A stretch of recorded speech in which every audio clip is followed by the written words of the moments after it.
I'm super excited to introduce you to our amazing upcoming speaker. So Michael D. Tubbs started making history at the age of 26 when he was elected the youngest mayor of any major city in American history. As mayor of Stockton, California, Tubbs was lauded for his leadership and innovation. Under his stewardship, Stockton was named an All-American City in 2017 and 2018, saw a 40% drop in homicides in 2018 and 2019, led the state of California in the decline of officer-involved shootings in 2019, was named the second most fiscally healthy city in California, and was featured in an HBO documentary film, Stockton on My Mind. Mr. Tubbs raised over $20 million to create the Stockton Scholars, a universal scholarship and mentorship program for Stockton students. Tubbs has been named a fellow at the Harvard Institute of Politics and the MIT Media Lab, a member of Fortune's Top 40 Under 40, a Forbes 30 Under 30 All-Star alumni, the most valuable as well as the most valuable mayor by The Nation publication. Tubbs is the founder and chair of Mayors for a Guaranteed Income and currently serves as the special advisor to California Governor Gavin Newsom for economic mobility. So welcome, Michael. We are so happy to have you here. Interviewing Michael will be Kadira Harris. Kadira leads global responsibility for Matterport, which is a spatial data company leading the digital transformation of the built world. Kadira has dedicated her career to helping companies be socially responsible and intentionally centers equity and inclusion in her work. Kadira is passionate about supporting the next generation of leaders and enjoys mentoring and developing others along their career journey. She has her undergraduate degree from Marquette University and a graduate degree from the University of Wisconsin-Milwaukee. So welcome, Kadira and Michael. I will turn the stage over to you. Take it away. Thank you, Meg. Michael, wow, you've got receipts. You who got some receipts, and that's what I really want to talk about. I just want to jump right in and thank you for taking time today to have this conversation. I want to talk about your journey. I mean, just walk us through, what did that look like? How did you decide? How did you get there? Talk a little bit about what that looked like. Yeah, and I'll be brief. So if I don't answer your question, feel free to jump in. And thank you for that far too kind introduction. It's funny, all those accolades, and you could still lose re-election. But so I'm born and raised in Stockton, but born and raised in the part of Stockton I spent a lot of time working on. I grew up in poverty. My mom had me as a teenager. My father is still incarcerated. So was lucky enough to go to Stanford. And while there, I realized that the people I went to school with weren't necessarily smarter than the people I grew up with. And that sounds very simple now, but that was such a revelation because I was told I was so lucky to get in, that everybody would be smarter than me, that, oh my gosh, they took pity on you and they were so kind and gave you a seat. I'm in class, I'm like, they are not smarter than the people that I grew up with. They just had more resources and more opportunities. And much like your work, that's what really lit a fire in me. It's like, well, no, let's create a world that's more equitable, that's more fair and more just, and really allow human potential to flourish. So longer story short, I had no intention of actually going back to Stockton ever. I thought I had hit the jackpot with college and I was going to go ahead and do other things far away from home. And then I entered in the White House for President Obama, and my job actually was working with mayors and councils. And I did not enjoy the job, but I learned so much about how at the local level people were moving change. Then around the same time, one of my cousins ended up being murdered in Stockton. And it was really sort of that pain, that anger, that 21-year-old angst that made me really question, like, what was I doing and how was my community better served by me being personally successful? And that's what I decided when I was 21 to run for city council. So I won my city council seat, spent 4 years representing my neighborhood and learning so much about how things work and how things don't, and about like why things happen and why things don't. And after my 4 years as a council member, I was crazy and said, you know what? I could do even more as a mayor. So that's when I decided to run for mayor and spent 4 years doing that. But I think underlying all that was sort of just the lessons out, this really empathy, but also I held in great regard the people who raised me, how I grew up, my 3 single mothers, my mom, my aunt, and grandmother who raised me, the middle class, lower middle class mentors who were my basketball coaches, like just regular people who I just hold in such esteem, and sort of elevating their stories and fighting for a world that works for them and for everyone is really sort of what brought me to sort of where I'm at now and what I was doing for the past 8 years. That is so amazing. And I think, listening to your story, there are so many people who can identify with your story, right? Your upbringing. But I think what is amazing is I'm listening to you talk about these folks in the room aren't smarter than me, right? It's not that, but exactly to your point, it's about equity and access, right? Which is why it's so important for us to really, as you've been talking and the work that you've been doing as mayor and beyond, how do we level the playing field, right? How do we level the playing field? Okay, so one of the things that I heard about that you had done was an income experiment, right? So talk about the Stockton Economic Empowerment Demonstration. What is it for folks that don't know about it? What does that look like? Yeah, and I'm gonna paint the scene for you because now it's like there's like 30 mayors doing it now, and so now it's like, oh yeah, duh. But when I started in 2017, I was 27 years old, first year as mayor. This is before my friend Andrew Yang even announced he was running for president, and even started talking about his freedom dividend, universal basic income. And I said, you know what, we're gonna do a basic income experiment in Stockton. And part of it was, again, just really sort of deeply rooted in an understanding that most of the issues we see aren't issues of people, but issues of policy. Like the fact that people are economically insecure, the fact that we have more income and wealth inequality today than during the Gilded Age in the late 1920s, isn't because folks who don't have money are dumb, lazy, and don't want to do anything. It's literally a system policy issue. When you look at sort of 400 years of a nation's history where people were, for 300 of those years, denied $1 for their labor that created all the wealth, or then afterwards were given predatory loans to share. So because of that, I said, you know what, we're going to demonstrate this idea that I learned from Dr. King, the fact that we should give everyone an income floor so that folks are able to do the things we want people to do in terms of being parents, partners, and productive citizens. So we found 125 families randomly selected throughout the city, and we gave them $500 a month for 2 years. And what we saw is that all the tropes, and even now we're continuing with it with this unemployment insurance debate, were just false. Like people didn't stop working. The crazy thing is those who received the guaranteed income were 2 times more likely to be fully employed than those who did not, meaning that those without money were unemployed, but those who are giving a little bit of money were able to pay for transportation, were able to pay for childcare, were able to have some time with which to work. We also saw sort of impacts on health. That those who received the guaranteed income were healthier. They moved from depressed to regular levels of stress and anxiety on the Kessler scale. They reported being able to breathe. They reported being able to respond to emergencies. And I'm really proud of that work because now we see it with this child tax credit, where every single 80%, 88% of families with children are going to be given $300 a month for children under 4. We see it now with sort of the 58 mayors that are now part of Mayors for Guaranteed Income, and with the pilots that are sprouting up across the country. But I think particularly for folks watching, and it always at the end when the success is happening and things look good, everyone looks smart and everyone looks like they're clairvoyant. And everyone looks like, oh, duh. When we started, it was real scary. Like, I was like, am I right? Because no one else is doing this. And these folks have been doing this for longer. So maybe everyone can't be wrong. Maybe I'm wrong, right? And I think courage begets courage. So for folks watching and listening, that the status quo is the status quo, oftentimes because no one has really interrogated it. And everyone just assumes that someone thought of it. Like everyone just assumes like, well, it's this way because, and most of the things are this way for the opposite reason, because no one thought of it, because no one questioned it, because no one was like, wait, why are we doing this? When I'm sure you know in your work, just by being in the room and asking questions, you've changed outcomes and changed process and policies. When in the back of your head, you're probably like, clearly someone had to ask this question before. Like, clearly I'm not the only one to ask, why am I the one like me in this room? Or like, so. Right.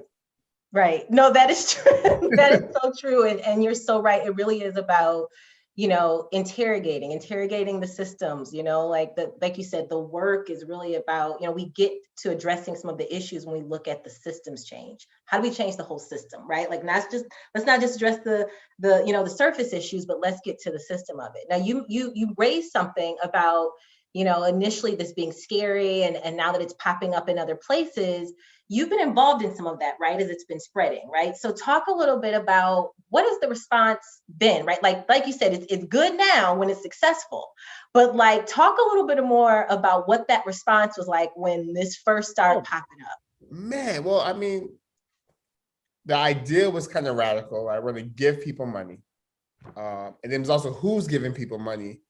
The young black mayor, the 27-year-old black mayor of Stockton, his big idea is giving people money. Right. Oh my gosh. I was in Twitter wars with Sarah Palin, Chuck Woolery.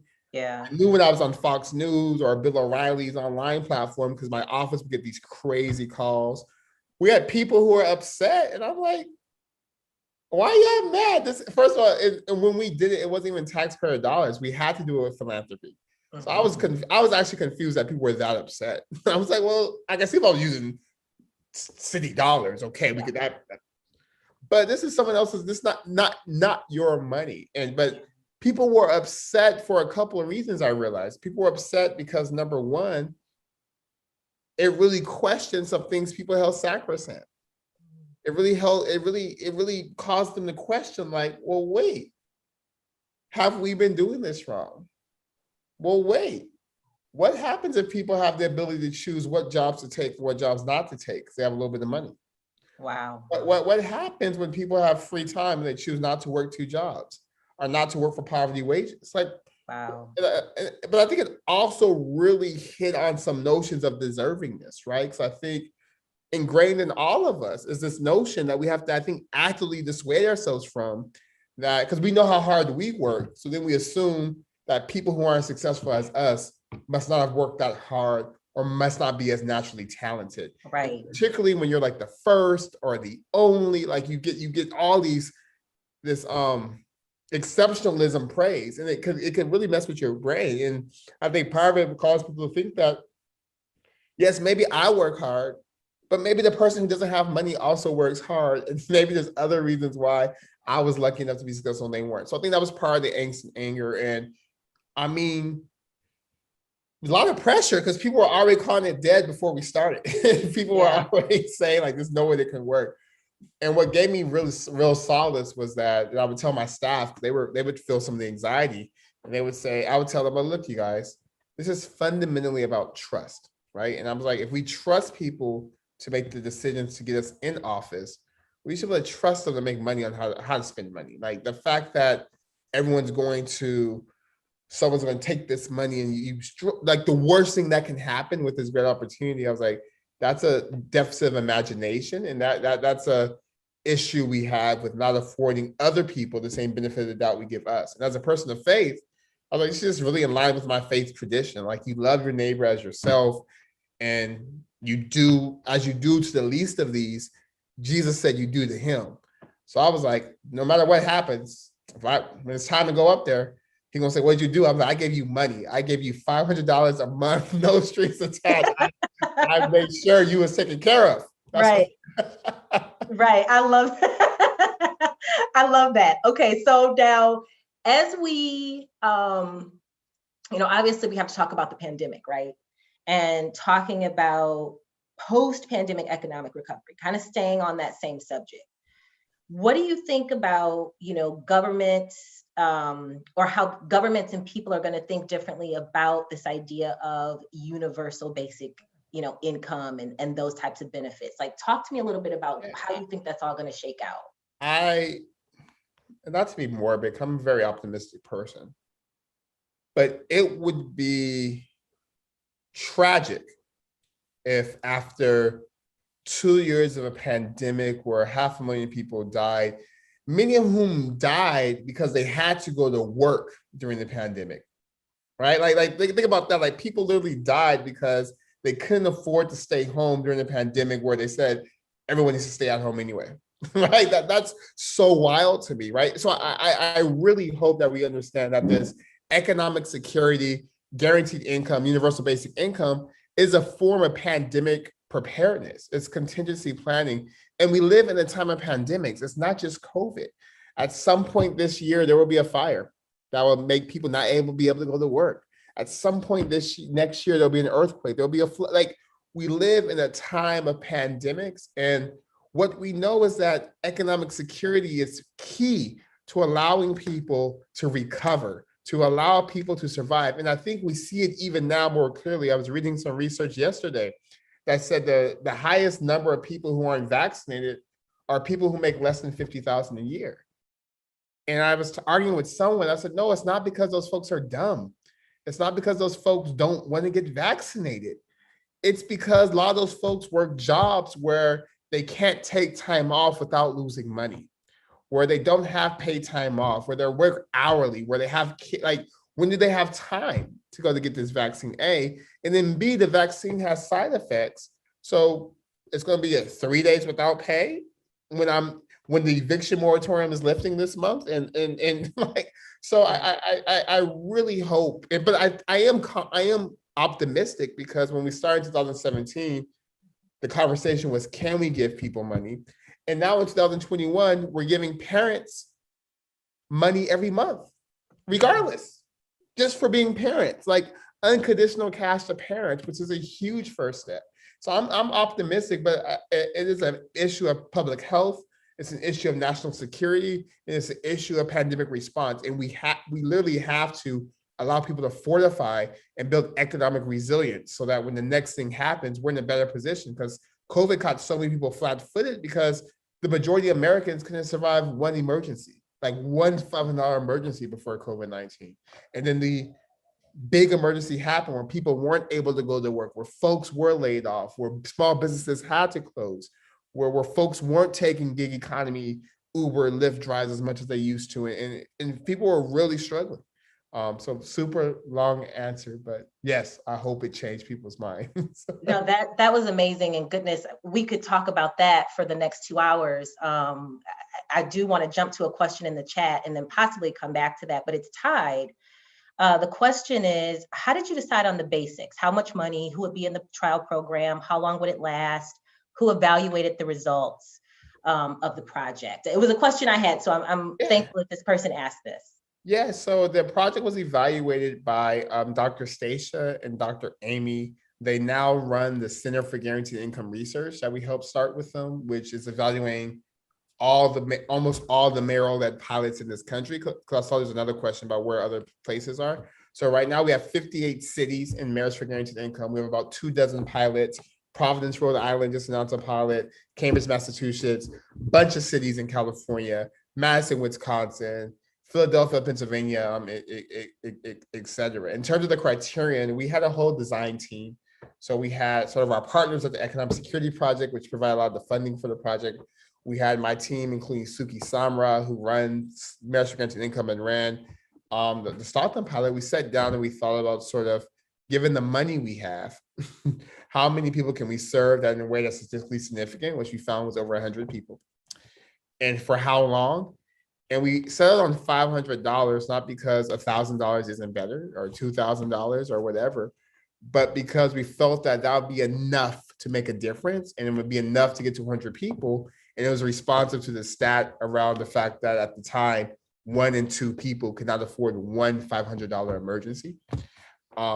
And then we have, even in the state of California, the state assembly, Senate, and the governor just passed a $35 million guaranteed income pilot for the state of California, prioritizing pregnant women and foster children. But we see momentum there. We see kind of city governments, et cetera, all piloting the idea. So I'm incredibly proud and excited to see sort of how, again, courage begets courage. And part of the power to fly is actually flying, even if no one else is. And knowing that in doing so, you'll liberate people to begin to flap their wings as well. Wow, I love that. My goodness, like I said, we could spend, the next hour talking about economic empowerment for so many reasons, but I want to shift a little bit and talk about some of the other things that you're passionate about, specifically around crime and public safety, right? There's another program that I want you to tell us about, the Advanced Peace. What does that look like? How has it been impacting citizens? What is that?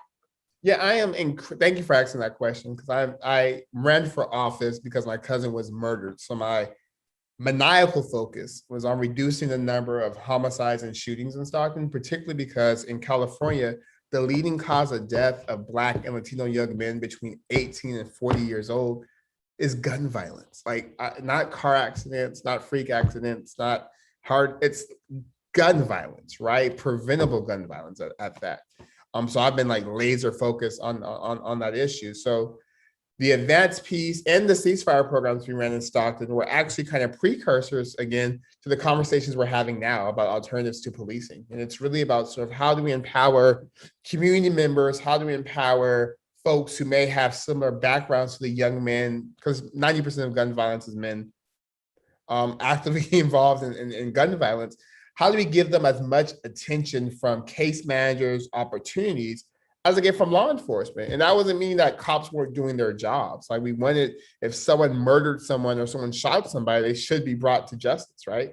But clearance rates for gun homicides nationally are 50%, which means for every murder, or 50% is probably high, it's like 30%, I think. So for every murder, the majority of murderers don't get caught. So they're still in our community. Like and we have to do something about that. So what it was about sort of dispatching sort of case managers and social workers who will work with the men who are, and then the other thing is those who commit gun violence are also victims of gun violence. I think that's the tension that's difficult for folks to grapple with. Like the folks inflicting harm have also been harmed, that the perpetrators and the victims are oftentimes the same person who's shooting and being shot at. So long story short, we kind of gave them intensive case management, intensive life skill, intensive coaching, and intensive support to transition. Because if you live in a life where you're shooting or being shot at, your life is like, everything's kind of crazy. You're housing insecure, you're food insecure, you're couch surfing, you can't stay anywhere because you're being hunted and you're hunting. So it's just so the courage it takes to even change and to even disarm is admirable. And after 6 months, they're eligible for a cash stipend. They're eligible for kind of dollars in exchange for their job of being a fellow. And people get so upset with that. And I would say back then, but even more so now, fellowship, like people, I get fellowships come with money usually, like, and they're fellows. So they're getting paid stipends like fellows. Right. For a lot of people, that was like a bridge too far. Like, why are you giving these people money? Like it's cash for criminals. And it's like, no, it's cash for fellows. Like it's a fellowship, and every fellowship I know of pays something. But what we saw in Stockton again in 2018, 2019, 40% reduction in homicides. In fact, 2018, 2019 were the only time in this millennium, in the 2000s, where we had back-to-back years with less than 40 homicides, even though our population was increasing and our population was larger. So per capita, probably two of the safest years in terms of shootings and homicides in the city's history. And even in 2020, when most communities saw like a rise in homicides and shootings, we saw a rise in domestic disputes, but in terms of group gun gang violence, the kind of things we're focused on, that number stayed flat, even during the pandemic where it was rising everywhere else. So super proud of that work, the folks who ran that office, and also the men themselves, because I mean, that's tough. Like I don't know, it's very, very difficult lives. Wow. So the proof was in the pudding, but again, yeah. It's when it comes to addressing crime and public safety, sometimes it can we've got 50 different opinions on how it can be achieved, and folks don't want to get on board. So I'm looking at the time, and I'm like, gosh, I am hungry for more of this conversation and just to know more about your work and what you're involved in. I know you have a memoir. I want you to plug that. But I also just want you to share with folks watching, how else can we connect with you? How can we learn more? Yeah, my Twitter is at Michael D. Tubbs, MichaelDTubbs, and same thing on Instagram. I think my website is mtubbs.com. Maybe, I'm pretty sure it is. And then on November 16th, I have a book coming out called The Deeper the Roots. It's a memoir. It's funny because I finished it in October.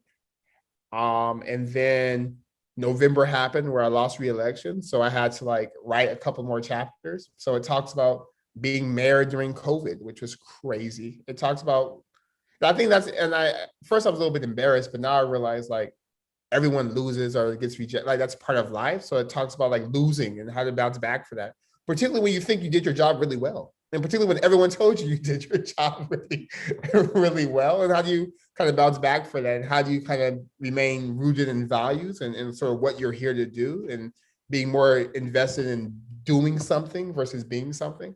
And talks about growing up in Stockton, talks about the programs we mentioned, talks about the like Parks and Rec has nothing on this, talks about the crazy council meetings I was I was a part of.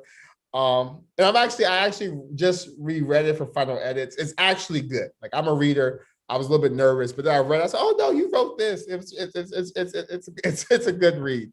It's called The Deeper the Roots. I love it. Michael D. Tubbs, this was a highlight for me. I am so honored. Thank you. Thank you, Power to Fly, for this. This was wonderful. Everyone, pick up the memoir, go to the website, Twitter, Instagram. Again, thank you so much. Thank you, and great question. I enjoyed our conversation. Absolutely. Take care. Okay. That was wonderful. Thank you to you both. I cannot wait to read your memoir, Michael. That was staggering. I just can't wait. It's going to be so great.